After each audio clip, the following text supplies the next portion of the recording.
But before I come to that, let's see what the solution thus far has been. That was possibility number one, the path towards a transfer union. Rescue operations from the ECB and from official rescue funds, which replaced the missing private capital flow.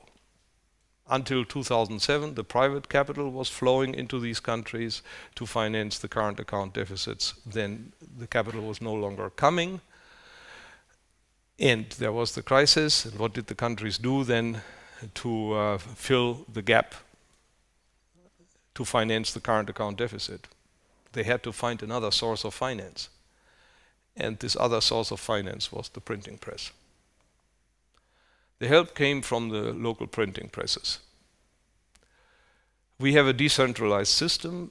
Everyone has his own national central bank.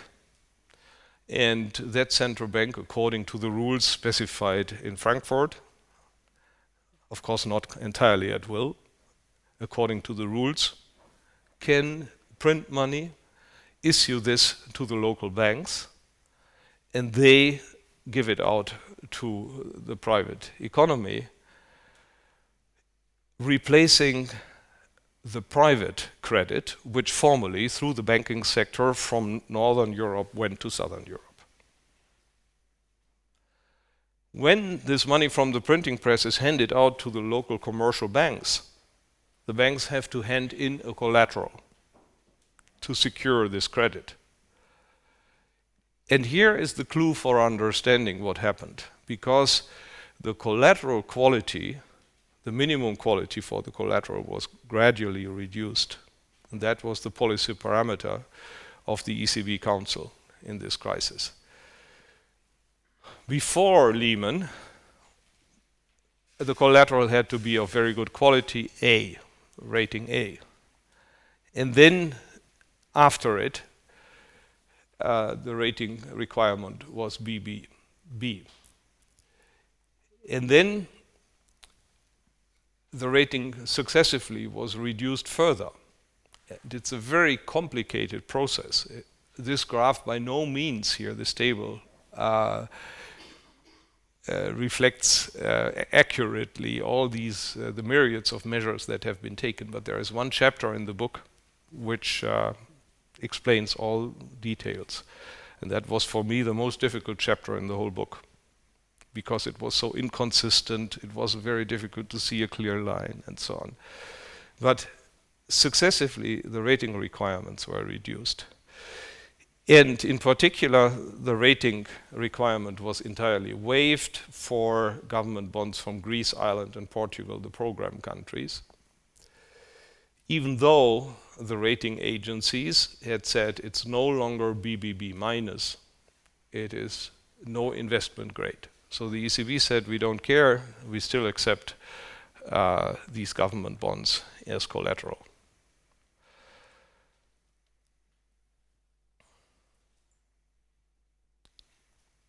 In addition, ABS paper was accepted, the rating was reduced gradually, and even non-traded ABS was allowed. Banks, for example, could do ring trading. One was giving another bank a credit and received a bond and vice versa, and everyone so then had some asset. And from such operations, ABS papers could be created which could be handed in as collateral. There are many, many stories to be told, much more than I can do in this presentation. And then ELA credit was allowed, emergency liquidity assistance. That's also a credit from the local printing press, where the collateral requirement is not specified by the ECB Council, but by the local central bank. In the case of emergency, they can do that and print as much ELA money as they wish, provided there is not a majority of 2/3 of the ECB Council against it. So you need a silent majority of a little bit more than 1/3 of the ECB Council, and then you can print what you wish. Cyprus, for example, in the year 2012, printed half a GDP extra money to make it possible for the banks to pay back the loans they had taken from Russian oligarchs, from investors from Athens, from investors from the City of London. Only then, in 2013, did the ECB say it's enough and stopped, which brought Laiki Bank into bankruptcy. Here you see what all this implied. 100% is the entire monetary base of the Eurozone, so central bank money. The yellow curve shows that part of that monetary base which is circulating in the gypsy countries as transactions money in these countries. The rest is money circulating in the non-crisis countries, in Germany, in France, and so on. And here is the money made in the 6 crisis countries, made in the sense that credit operations with the banks took place. The money was being lent out to the local banks through these, made possible through the reduction in collateral requirements. The lower the collateral requirement, the more assets you find in your balance sheet which are eligible as collateral. And this money was then used to not only allow the transactions to take place in these economies, but to be flow to other countries via payment orders. So the money was used to continue buying goods abroad, and it was used to redeem the private debt, because the investors wanted to retreat. There was a capital flight back into the safe harbor at home. German banks withdrew from the southern European countries. The banks of Britain, the banks of France also wanted their money back. And that was paid with this new credit from the local printing press. I call this the outside money. This was then money circulating in the other parts of the Eurozone, but was not created through credit operations there, but in the crisis countries. The Bundesbank, for example, had to create lots of money that way. It had to fulfill payment orders, and while usually if it issues money to banks, it receives a claim against these banks, plus this collateral, it now received only a claim against the ECB system, and the ECB system against the central banks, which issued this extra money because they had an extra claim against their banks already.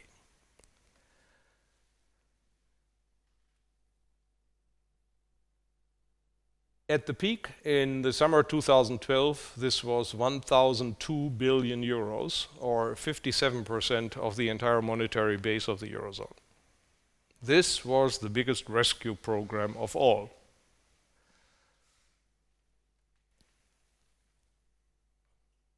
Since then, the situation has calmed down. As you see here, the distance has shrunk a bit. It's no longer 57% now. What it meant for Germany, you see here, this is in absolute terms the monetary base circulating in Germany, and here we have the money which was created in Germany through credit operations between the Bundesbank and the German banks, and you see that is declining.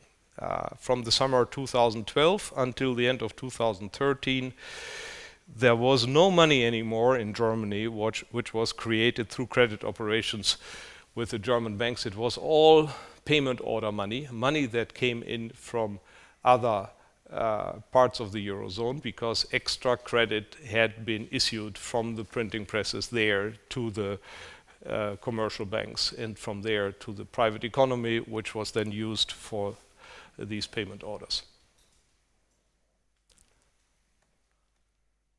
These are the so-called target balances, of which you may have heard. The target balances just measure this extra money printing beyond local liquidity needs.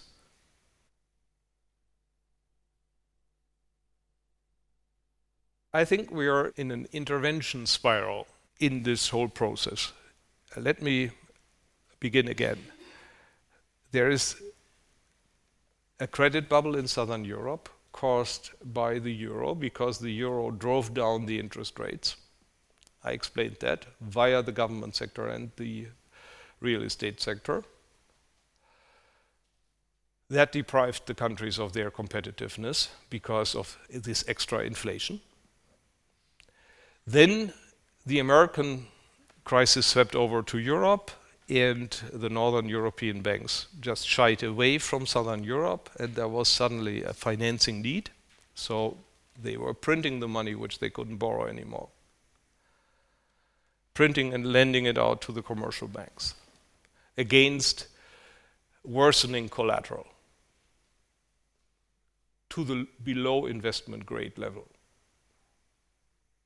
This policy has not been researched properly in our discipline, and I must tell you it was a major effort. Then came the next step. Then the ECB began to buy government bonds. Why? Because it was the same government bonds it had accepted as collateral. Largely it was government bonds, and the market price of this collateral was now falling, forcing the ECB to recall the credit. And in order to prevent a credit crunch, they had to buy the collateral to keep the market prices up. So they bought the government bonds for 223 billion euros. Extra government bonds were bought. But then the politicians said, wait, you cannot do that. That's forbidden according to Article 123 of the EU Treaty. No monetary state finance is allowed. Therefore, if someone buys these government bonds, it's us rather than you. And we therefore set up the rescue programs. That were a number of programs. The most important ones are the EFSF and the ESM. So the ESM also is able to buy these government bonds with its secondary market support facility, but more importantly, it can directly provide credit to the crisis countries if they sign a memorandum of understanding and become program countries. Unfortunately, the parliaments of Europe, which decided that, were very thrifty, parsimonious. They did not put as much money on the table as the capital markets would have liked it. And you remember the debate when the German Verfassungsgericht limited the German liability to 190 billion euros and so on. So this was all not enough, the total volume being 700 billion. And therefore the ECB thought it was necessary to announce its OMT program, outright monetary transactions it's called. It's a misnomer because it doesn't tell anything what it really means. It means that the ECB would, before a state goes bankrupt, basically buy the government bonds back from the investor's portfolio. That is, the state would then go into the ESM, be officially rescued, be in the program, and then the ECB would buy the government bonds. That's a free of charge CDS insurance for investors, a kind of insurance which you could also buy in the market. Anyone can buy, if he buys a government bond and is insecure about whether the money will come back, an insurance against it.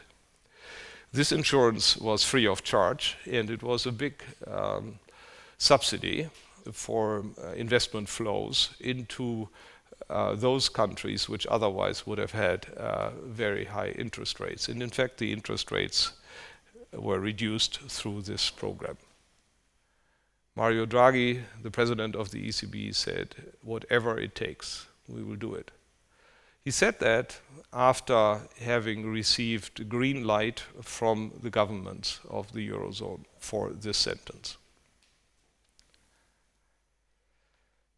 And then comes the banking union. It's a subject by itself. I'd rather jump about it. And finally, now the ABS purchases with which the ECB is now beginning. And these purchases basically follow the same idea as the SMP program, step number 3. The ECB buys the collateral, which it formerly had already accepted for providing credit. It buys the government bonds, and now it buys the ABS papers, which had been used as collateral. And it uses the same methodology as for the collateral policy. Insofar, my chapter 5 of the book really is essential for understanding what the new policies of the ECB will mean. Here it also goes below BBB minus. So ABS papers issued by commercial banks in Greece and Cyprus, which do not satisfy the investment grade standard, will nevertheless be bought by the ECB, which has induced the former chief economist of the ECB, Jürgen Stark, to use the name bad bank for this operation of the ECB.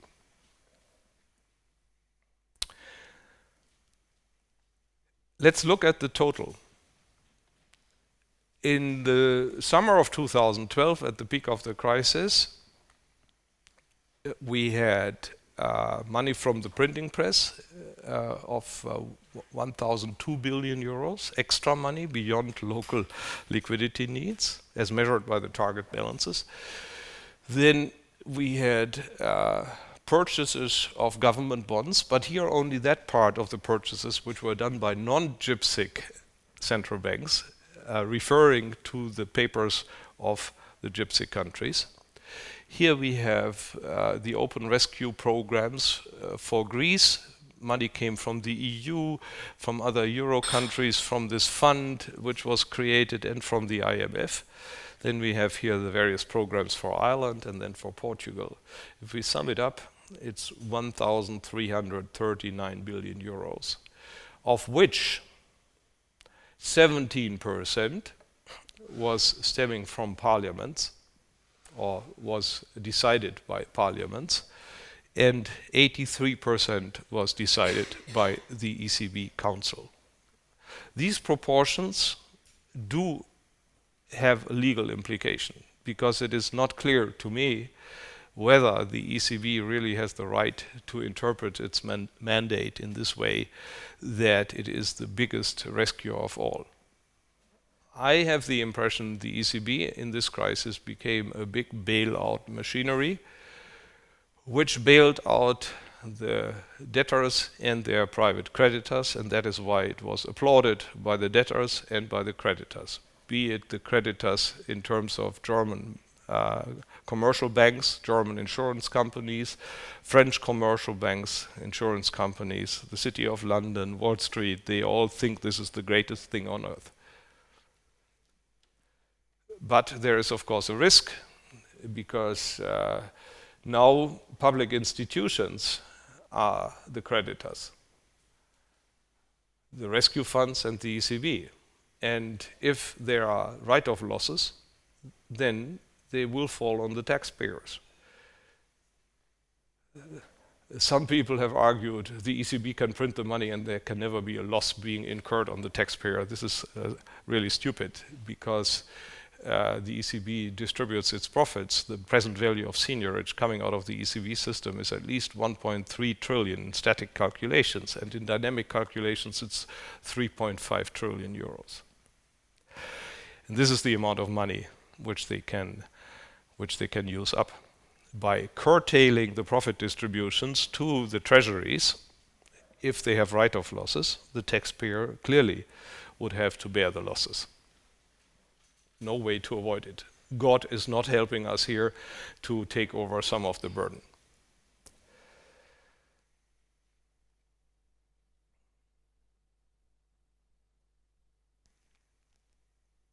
The legal problem is severe. The German Constitutional Court in February gave a 60-page long statement about the policies of the ECB and said the ECB with its OMT program is overstepping its mandate and misusing its power.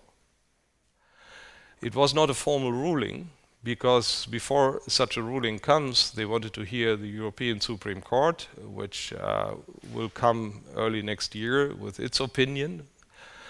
But whatever the court says, the German court has already said what it means and believes.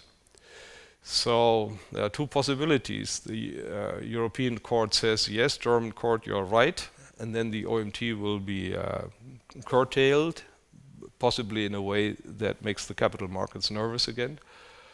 Or they say, no, you're wrong, the OMT is perfectly compatible with the Maastricht Treaty, but then the German court will say, yeah, well, that may well be the case. If you say that, you're the Supreme Court, we have to accept it. But unfortunately, then the Maastricht Treaty is incompatible with the German constitution, because it would then imply a shift of budget power, which is the most important part of the right of a parliament, to a European institution, which would change the constitutional nature of the Federal Republic of Germany. So for that one could think you have to change the constitution. However, the respective paragraphs belong to the set of paragraphs which have an eternal meaning. So it's not even possible to change the German constitution in that case. We need a new constitution, and such a new constitution would require, as Di Fabio had explained here at this place a year ago, would require a referendum. So knowing all this mess from a legal perspective, I find it rather likely that the European Court will accept the concerns of the German court. There is a further problem with this policy. It means we are again sacrificing growth in Europe. My view of the euro is that we lost a decade during which too much capital was flowing from Northern Europe to Southern Europe into government sectors where the government employees ate the money up, into real estate sectors which produced objects which are now standing around idle. That was a misallocation of capital, and this misallocation came out of the bailout expectations which the euro created, this artificial safety. No one could imagine that whole banking sectors and governments in Southern Europe could go bankrupt given that they had access to the printing press. So the whole construction of the euro, this decentralized construction which we have and the power structure, created artificial safety and was directing too much capital to Southern Europe. Some capital, of course, would have been right. In 2000, with Robert Koll from the IFO Institute, I wrote an article advocating the euro partly because of this capital flow which it would induce. But what happened was much, much more than anyone could have imagined. And this extra additional huge capital flow was induced by institutional failures, I believe, and that point is made in the book. One of the failures, for example, being the EU's interpretation of the Basel Agreement, according to which banks which use their own risk models and would have to had positive risk weights for government bonds were allowed to use zero risk weights, even though the zero risk weights were reserved for the standard model. So one tried everything to please the investors, give them the impression that the investment in Southern Europe would be safe. And now the crisis came. Investors understood their mistake and wanted to correct. They didn't want to go anymore into these uses, but then the ECB and the governments of Europe said, no, no, you still have to go. If you don't want to go voluntarily, we help you. We create safety, new safety for this credit flow. The OMT program, the free of charge insurance, we channel savings through the ECB system, the target balances, and so on. which will mean another lost decade for Europe at least, because we repeat the same mistake we have done in the first decade. That, I think, is the major problem with this so-called rescue policy. It will not rescue Europe. It will drive Europe into long-term stagnation. It might rescue the euro, but not Europe.